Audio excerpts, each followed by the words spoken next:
Are you joking, old man? The mechanic at the far bench barked the words loud enough for half the hangar to hear. A ripple of amused snorts followed. Around them, wrenches clicked, radios buzzed, and the Army's finest mechanics, young, trimmed, and confident, leaned on tool carts and grinned. The quiet man in the doorway did not look like trouble. He looked like someone who had been misplaced by time. A faded field jacket, work-worn hands, hair the color of iron filings, and a small tube of rolled paper tucked into his breast pocket. He shuffled forward as if the light in the hangar felt foreign to his bones. "Can I help you, Pops?" Another tech called, waving a rag like a flag. "This is a restricted maintenance area. You go home before you wander into tools that'll eat your teeth." He didn't answer at first. He simply walked up to the nearest downed Bradley, the one that had been parked months ago and refused to come back to life despite every attempt the base had made. The vehicle sat like a wounded animal, panels removed, diagnostics rebooted, engineers exhausted. A laminated tag hung from the turret ring with 100 sticky notes.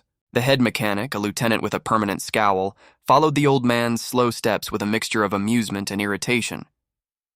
"You got clearance?" the lieutenant demanded.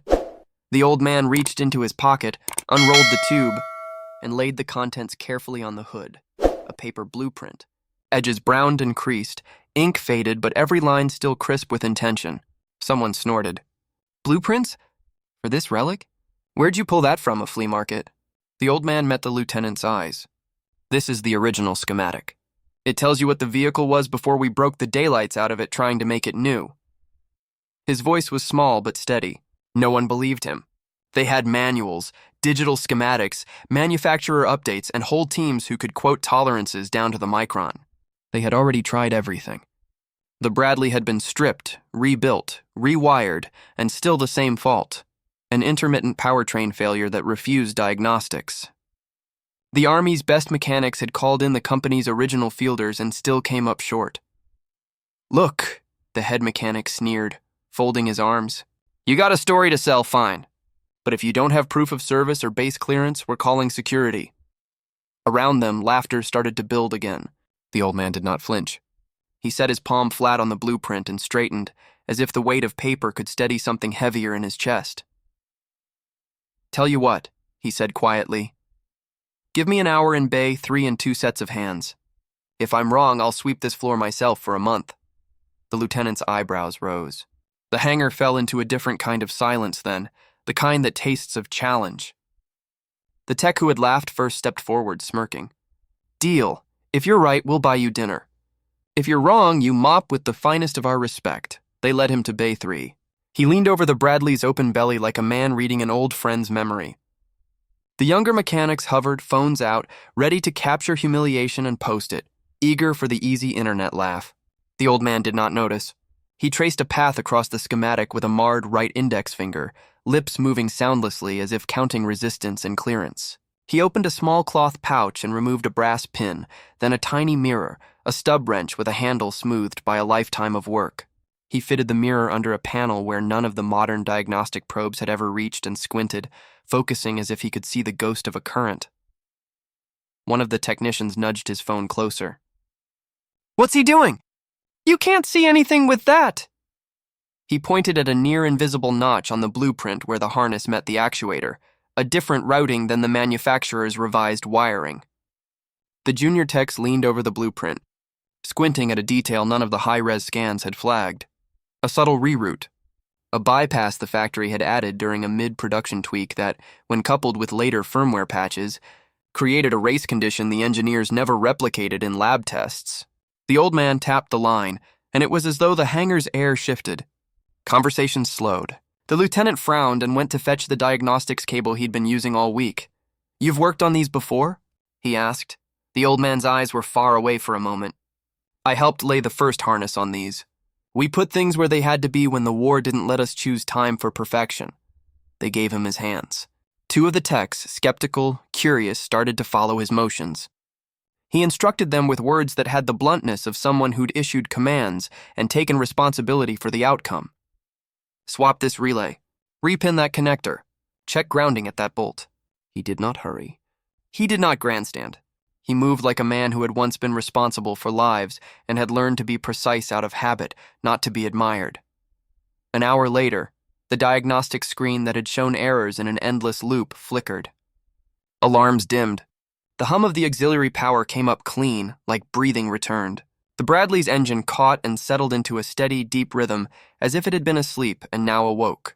The youngest technician dropped his phone as if it had burned his hand. The lieutenant's smirk had melted into the careful face of a man forced to re-examine a belief. "How?" he began, then closed his mouth. He glanced at the blueprint again, then at the old man, who was already folding the map and tucking the tube back into his pocket. You would have thought it enough. The machine coming to life. The crowd's laughter converting to stunned silence. But the hangar is a place where pride and ego nest, and apologies are rare birds. The head mechanic, still twitching with the earlier attempt at humor, let out a low, grudging chuckle that was more breath than humor. "All right, guess you don't mop after all." It was a sentence that tried to fit 1,000 consequences into a single small fall. "What's your name, sir?" someone asked. The old man straightened as if he'd just been given the space. "Elliot Hargrove," he said. "Retired. Was on the line when these were first welded together." Then, softer, almost as if telling himself, "I was the one who kept them going when they were supposed to be dead." They shook his hand with varying degrees of reverence. The junior tech, who'd been the loudest earlier, looked at the blueprint, then at his own hands, and for the first time since he'd called the old man useless, the boy felt the small, shameful prickle of ignorance. The hangar filled with a quiet nobody had expected, respect assembling itself the way mechanics assemble a machine, one careful, precisely placed bolt at a time. When you spend a life taking machines apart and putting them back together, you collect a geography of rules and exceptions in your head. You can hear a transmission's pitch in your bones. Elliot had those maps. He'd signed weldment cards with his name in an era when schematics were inked on linen and handed off with a handshake. Back then, there was no glossy digital update that would ever erase a man's careful rerouting, or the fix you'd hammered into place in the first. Midnight after a convoy came in with a ripped axle and no time for paperwork. "Tell us how you figured it," the lieutenant asked later, when they sat with cups of terrible base coffee, and the older man's folded blueprint laid between them like a treaty. Elliot pinched the bridge of his nose and let the story out not as a confession, but as a map of small, stubborn decisions. He'd been a field engineer once, assigned to a unit that had to keep armored columns moving through places that had no consideration for logistics. The factory's instructions were one thing. The world was another. They'd routed harnesses away from heat, rerouted actuators to compensate for dust, and in one hurried modification, they'd set a wire's path under an auxiliary brace because the original routing was impossible to access from the field. When a firmware update years later rewrote the control logic and expected the factory routing, the two systems, old hardware and new logic, had a fight no one saw until failure. "We called it patchwork engineering back then," Elliot said. "You learn to watch not only what the blueprint shows, but what it hides. The places the factory never imagined we'd have to get into again. You learn to listen for the way current hesitates. You learn to understand what a harness remembers." The lieutenant rubbed a hand across his jaw. "We poured 1,000,000 hours in every modern tool at this platform. How come the diagnostics didn't flag the race condition?" Elliot shrugged. "Because tests live in boxes and labs. They don't feel toolboxes overturned in the rain, or the bolt you've welded to hold for one convoy. They don't feel when the harness rubs and frays along a seam only a full, angry desert wind will find. A test expects a tidy world. War makes its own rules." That knowledge, the tacit kind held in calloused fingertips, was what the younger men had laughed at. A mockable relic beside a store of parts and knowledge, dismissed until it mattered again. Elliot didn't talk like a man who wanted recognition. He talked like a man who wanted the machine to do what it had been made to do, keep people alive. Within days, Elliot found himself in the middle of a flurry of activity that even he had not expected. Engineers who'd been skeptical at first asked for one lesson, just 1 hour with him at a bench. They wanted to see how his hands found hidden pins, how his eyes measured tension without a micrometer. He worked with them, patient, explaining not just what to look at, but why it mattered. He taught them how to read a blueprint as if it were an old diary, margins, re-inked revisions, penciled notes where a field change had been made in a hurry and never recorded in a database. In one session, a young systems integrator pushed back. "We can simulate any torques in software. We can recreate every motor profile until the cows come home. He tapped the screen as if that proved his point. Elliot let him. The boys' simulations were elegant and precise, showing the failure only if the model followed the factory's original routing. But you don't model a bolt we wrapped with wire because we had to keep moving in a storm, Elliot said. You don't model a harness rubbed thin by a Browning clamp. You measure it with your hands. They started to change how they tested. They rerouted diagnostics to include physical inspection points, Elliot suggested. They wrote new test protocols, worst-case realities rather than ideal assumptions.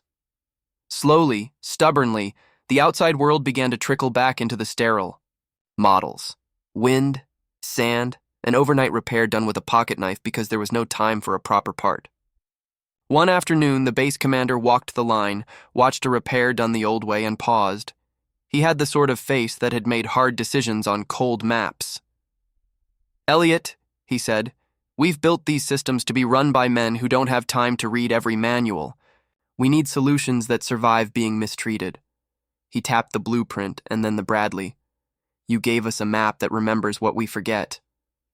Elliot shrugged in his old, habitual way. Just telling you what the vehicle already told me. He refused honors or praise. When a journalist later tried to get a quote about veteran genius, he waved his hand away, preferring to keep the focus on the teams around him. This was a crew job. These men were sharp. They just needed a different question asked. But the truth was stubborn. The hangar had found the right map in a man who had never stopped remembering how machines survive real life, not lab life. And remembering came in the form of that fragile blueprint and those hands that had folded it 100 times by kerosene lamps. News travels on a base like an electrical surge. Within a week, units that had been stalled for months rolled out, repaired, and tested. A convoy that had been grounded due to the same sporadic failure was cleared for movement. The techs who had laughed at Elliot, now stood with him at the edge of the yard and watched as armored vehicles rumbled down the road, diesel clouds and dust making a line like a promise. Elliot kept to himself mostly. He accepted the younger men's offers of coffee, but refused any formal ceremony. He preferred to be the man who fixed something and walked away. Still, the lieutenant and a half-dozen techs would insist every few days that he come by the bay and let them watch. They'd leave their phones in the locker, preferring the awkwardness of presence to the itch for a viral clip. One evening, as the sun slanted low and the hangar was finally quiet, the lieutenant found Elliot sitting with the tube of blueprints across his knees. "You ever want anything, Hargrove?" the lieutenant asked, the words simple, every syllable carrying a weight of gratitude he hadn't meant to let show. Elliot looked up, eyes catching the light in a way that made them appear younger for a moment. "There's nothing I want that I don't already have," he said. "Except maybe for one thing. Teach the ones who follow to know the language of these machines. Teach them that schematics are promises, and promises can be kept if you read them the right way." So, they built it. Not a monument of brass and speeches, but a program. An apprenticeship that paired young systems engineers with veterans who'd done field fixes long before the lab confirmed the fix. The base created a small classroom in Bay 5 where old maps were taped to the wall, and young hands learned how to feel for current and listen for friction. Elliot taught them in the evenings, offering the small gifts of patience and memory. He made them drill the habit of checking a harness as if it might hum a warning, as if a rubbed wire could whisper the story of where it had been. Months later, when the apprenticeship was in full swing, the lieutenant, who had once laughed the loudest, found himself handing Elliot a small, clumsily wrapped box. "We wanted to thank you," he said, "for the Bradley, and for not letting us keep our pride when it belonged to the men." Elliot unwrapped it slowly. Inside was a simple brass pin cut into the shape of a rivet and a tiny plaque that read, "For service in metal, memory, and teaching." He ran his thumb across the letters and nodded, a small private smile lifting the corners of his mouth. "Take care of them," he said, meaning the machines and the young men who would someday be as arrogant and then humbled as they were. And take care he did. The apprenticeship endured past his retirement as an old soldier of hands, carrying on like a seam. He kept visiting, a quiet presence who always remembered the right curve of a wire and the wrong assumptions that cause failure. He grew used to the way young faces would go from smirk to respect in the space of a single correct fix. Years later, when Elliot's name would be mentioned in a letter from a commander to the defense office, they would ask to locate the original blueprint. It had returned to wherever Elliot kept the maps he'd needed to make sense of a world that changed faster than men could rewire their habits. Some of the younger engineers later joked that the blueprint had been a relic. Elliot would just laugh and say, "Relics don't fix things. Memory does." On the day Elliot finally stopped coming to the hangar, the lieutenant stood in Bay 3 with the same folded blueprint in his hands. It felt heavier now. He pinned the brass rivet to the inside of his jacket, where it rested over his heart. The vehicles still ran, the apprentices still learned. The hangar's laughter had changed tone entirely. They still joked. Young men are built that way. But you could hear the respect threaded through it like a new harness. And when anyone new came to the base and asked who kept the old knowledge alive, someone would point to the Bay 3 wall where the blueprint hung in a frame, an ordinary piece of paper elevated to a lesson. Below it, a small plaque read, "Elliot Hargrove, he taught us to listen to machines." They had mocked the old man at the door. He had answered with a blueprint and a lifetime of quiet, exacting patience.